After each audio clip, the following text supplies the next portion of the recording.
She hadn't meant to look, but something in the way the man held his daughter tenderly, protectively, as if the world might crumble if he let go, pulled her gaze. Elena shifted slightly in her seat, careful not to be noticed. She wasn't the kind of woman who stared. Not anymore. Not after years of building walls so high no one dared to peek inside. But something about the weariness in his posture, the faint trace of a smile he wore despite the storm behind his eyes, held her attention like a photograph she couldn't look away from.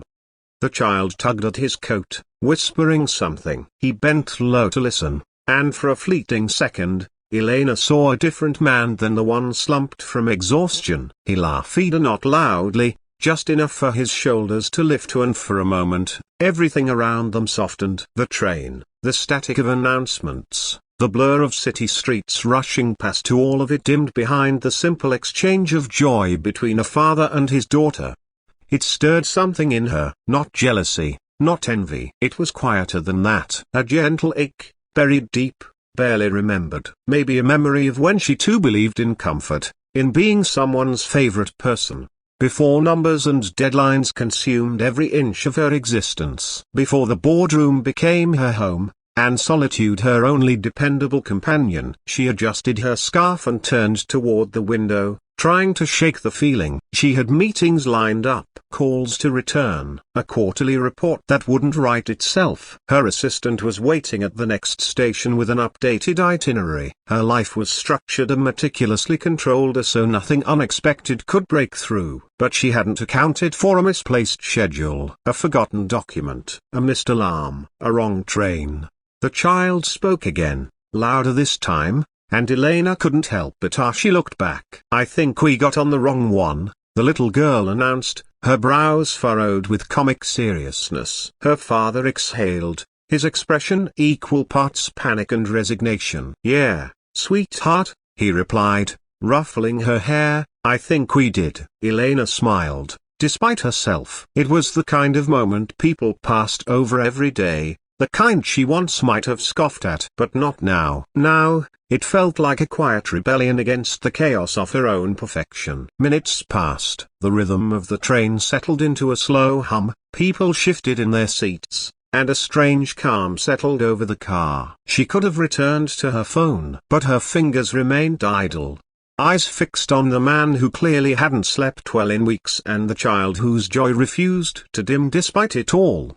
He looked up then, catching her gaze, and instead of the usual awkward deflection of pretending she hadn't been watching as she held it just for a beat, just enough for something to pass between them. Recognition, perhaps, or curiosity, or maybe just two souls quietly admitting they were tired of being invisible. He gave a slight nod, nothing more. But it was genuine, honest, and in that single motion, something shifted. They didn't speak, not yet. But when the train paused unexpectedly, the lights flickering, and an automated voice announced a delay, it felt like the universe was buying them time. The girl, restless now, asked if she could explore. Her father gave a hesitant yes, warning her to stay close. She wandered up and down the aisle, clutching a worn plush rabbit, pausing beside Elena's seat. "You look like a fairy," she said solemnly, blinking up at her with wide eyes. Elena blinked. "Do I?" "Yeah." But like a broken bar, a serious one. The comment startled a laugh from her. Not a polite one. A real one. Deep,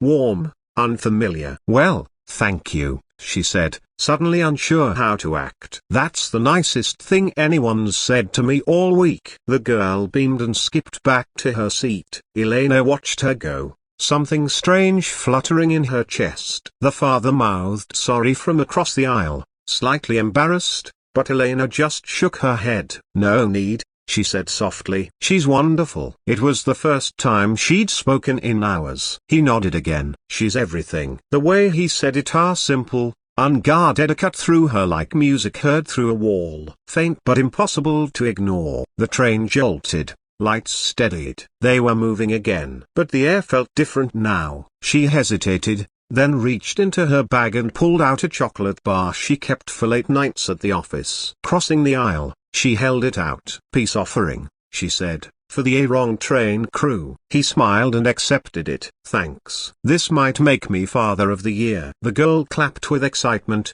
as though it were a celebration. They sat like that for a while, still strangers, but not really. He told her his name was Jake. His daughter's name was Lily. He didn't offer much else, but what he gave felt real. No rehearsed elevator pitch. No posturing. Just a man trying his best. She told him her name, carefully avoiding her job title. For once, she didn't want someone to change their tone the moment they realized who she was. She wanted this to be honest, and it was. They talked until the train began to slow again, until the city came into view and the moment felt like it was slipping away. He stood, adjusting Lily's backpack, and turned to her. Thanks for the chocolate. And the company? She smiled, but it hurt a little. Anytime. They stepped off together. People rushed past. The day resumed its pace. But for a few brief minutes, everything had felt suspended. She walked away, heart unexpectedly full, wondering if she'd ever see them again. Neither of them knew it yet,